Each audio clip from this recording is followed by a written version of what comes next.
Moi rakkaat blogin lukijat. Olen päättänyt tehdä uuden alueen valtauksen ja aloittaa videoblokkaamisen.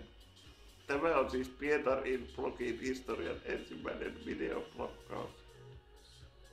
Huomenna tulee kuluneeksi siitä vuosi, kun menimme Majukassa kihlaille. Tänään juhlistamme sitä ja menemme syömään ravintolaan. Huomenna on vuorossa vierailu Lustossa, jossa on avoimien ovien päivä. Sen jälkeen menemme katsomaan uusinta Miiru ja Pesonen elokuvaa. Mitäs teidän viikonloppuun suunnitelmissa on? Laittakaa kommenttia alle.